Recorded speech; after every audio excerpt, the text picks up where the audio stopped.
abrimos otro bloque en Informe Capital y lo abrimos con entrevista científica, Pilar. Sí, exactamente. Estamos recibiendo con muchísimo gusto a Gonzalo Moratorio, investigador virólogo. Además es responsable investigador del Laboratorio de Evolución Experimental de Virus del Instituto Pasteur, entre otras cosas. Bienvenido y gracias por estos minutos, Gonzalo. Muchísimas gracias a ustedes. Así que bueno, acá estamos para charlar un poquito de ciencia. Está bien. Nosotros te agradecemos además que esta entrevista sosteniendo el micrófono de TV Ciudad. Pero en estos últimos días se ha hablado mucho de cuestiones políticas, de cuestiones científicas que tienen que ver con la pandemia. ¿Cómo se ve desde el punto de vista científico en este caso, desde el Instituto Pasteur, la evolución de la pandemia y el estado de situación que tenemos en estos momentos? Bueno, desde el Instituto Pasteur, la voz autorizada es la de nuestro director ejecutivo, ¿no verdad? Desde mi opinión es que yo puedo hacer una evaluación o un análisis y creo que es el que todos compartimos. Un momento de preocupación, ya que de alguna manera se estabilizó, pero esa misma preocupación en números de casos, de nuevos casos diarios que alarman, entrar en otras zonas dentro de lo que son las diferentes categorías, la que usualmente se utiliza es, como todos sabemos, la de Harvard en cuanto a cuántos infectados tenemos en cada localidad, cada 100.000 habitantes en los últimos 7 días, y ya empezamos a tener más de un departamento en color rojo, algunos inclusive en negro.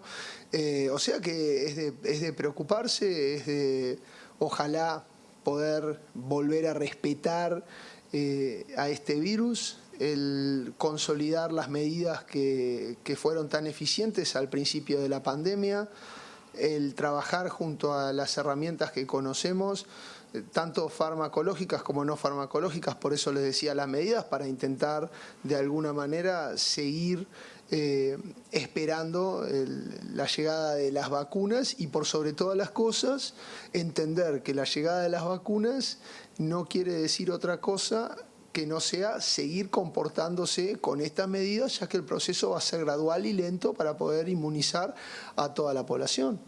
Ya pasaremos a lo farmacológico, ya que recién lo clasificabas, ¿no? O dividías entre ese terreno de acción y el otro, el no farmacológico. Antes quería justamente preguntarte por el segundo. Estamos a días u horas de que venzan los plazos establecidos en uno de los sucesivos decretos o decisiones del Poder Ejecutivo, también con bajada a los gobiernos departamentales, vinculados a medidas pensadas justamente para restringir la movilidad como manera justamente de responder ante esta situación que por lo menos desde noviembre hasta aquí se ha ido volviendo cada vez más compleja. ¿Qué importancia le das a esas medidas y cómo lo pensás en lo sucesivo? Es decir, ¿entendés que efectivamente debe sostenerse esta cuestión de restringir la movilidad y eventualmente estimularla de alguna manera para tener una respuesta más potente? Sí, personalmente creo que debe mantenerse toda medida de restricción de movilidad y, si es necesario ajustar o incrementar alguna de estas, también lo vería con buenos ojos. Pero una vez más, nosotros como científicos podemos sugerir desde mi plano. Yo puedo sugerir en cuanto a lo que es la biología molecular, la genómica del virus, la capacidad de detectarla. Luego, como científicos, estamos entrenados a entender, procesar un montón de imágenes, figuras, análisis, en donde todas estas medidas se correlacionan con las medidas de limitar la movilidad, de contener la expansión del virus, y ahí podemos hacer sugerencias. Las decisiones siempre van a ser tomadas por los tomadores de decisiones, que son nuestras autoridades. Por otro lado, cuando hablábamos recién de la llegada de las vacunas, me parece importante destacar un estudio que se hizo en localidades brasileñas, en donde existe un alto porcentaje de infectados naturalmente e igual no se consigue esta inmunidad colectiva. Por eso también hacer énfasis en que esto no llega solo, sino que llega de la mano de las vacunas y que va a tardar y mucho.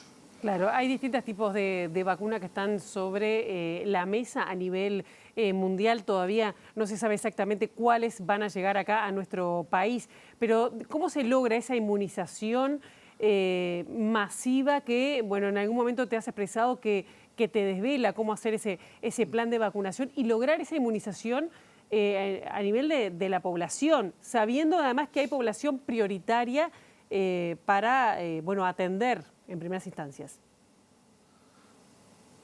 Es una excelente pregunta y claramente me sigue desvelando.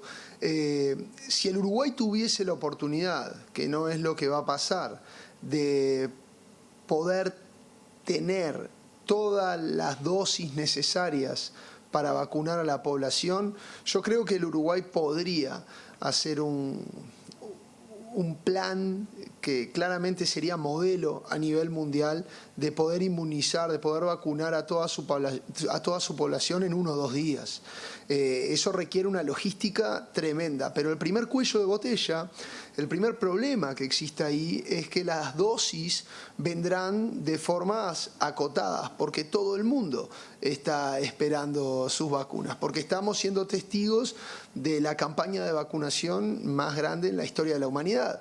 Por lo tanto, esas primeras dosis deberán ser, sin lugar a duda, para los pacientes que presenten mayor riesgo y asimismo los trabajadores de la salud en primera instancia, creo yo.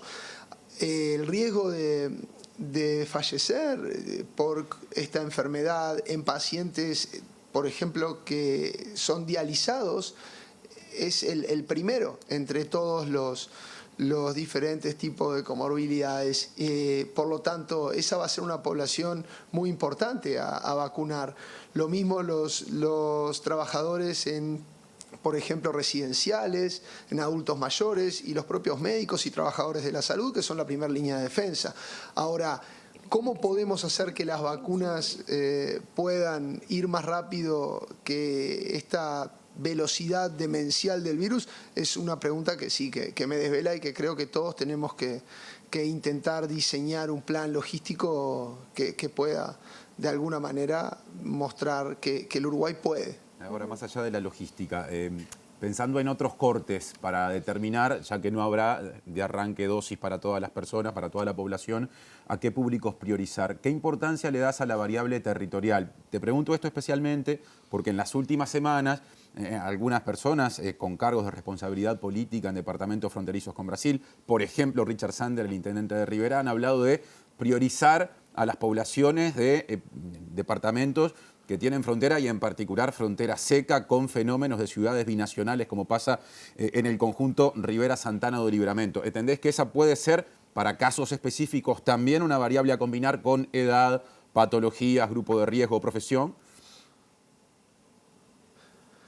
Personalmente creo que es una variable que hay que considerar. Como científico lo que intentamos hacer es poner todos los escenarios posibles y en ellos considerar todas las variables para lograr el mejor resultado o el mejor diseño de un experimento que intente responder o corroborar cualquiera de las hipótesis que nos planteamos. Y claramente esas son zonas de alto contagio, de gran transmisión del virus y deben ser consideradas. Ahora, ¿dónde? Si ponerlas antes que un tipo de paciente específico o no lo tengo claro. Sí creo que hay que considerar la variante. También hay que considerarla de manera tal de que en esa ciudad binacional los nuevos contagios serán de alguna manera de forma constante.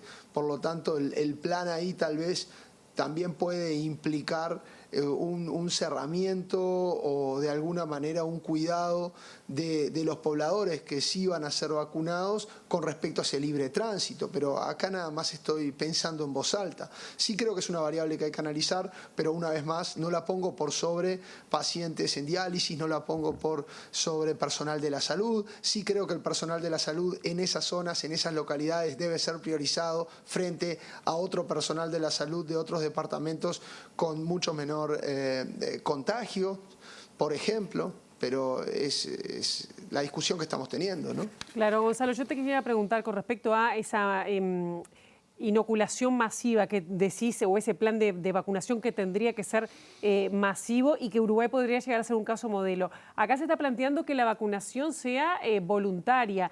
¿No conspiraría contra una inmunización masiva o el combate a la COVID en Uruguay el hecho de que sea de cada ciudadano, cada ciudadana decida si quiere o no vacunarse? ¿No va contra los esquemas de vacunación que estamos habitualmente acostumbrados y más en una pandemia global?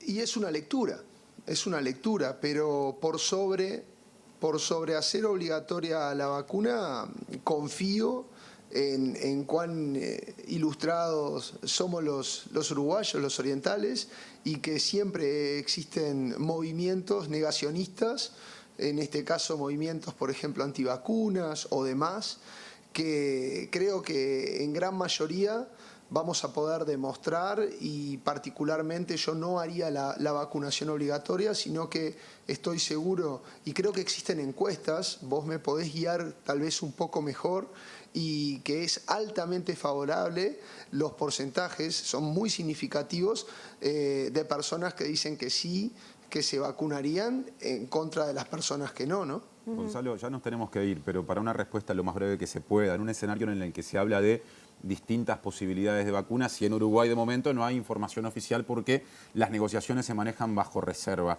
El escenario de combinar distintas vacunas es una posibilidad, es algo que puede ser conveniente como estrategia, sobre todo teniendo en cuenta que algunas vacunas en particular se dice que pueden generar sobre ciertos sectores de la población, por ejemplo, efectos secundarios.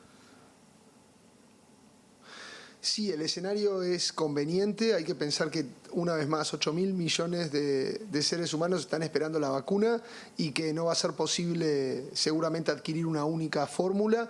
Por lo tanto, es conveniente combinarlas y, por lo tanto, hasta el momento en el mundo, los efectos adversos, los efectos secundarios, alergias y demás de las vacunas que se han visto con estas son los mismos que cualquier otras vacunas. Entran en los porcentajes iguales a cualquier otras vacunas.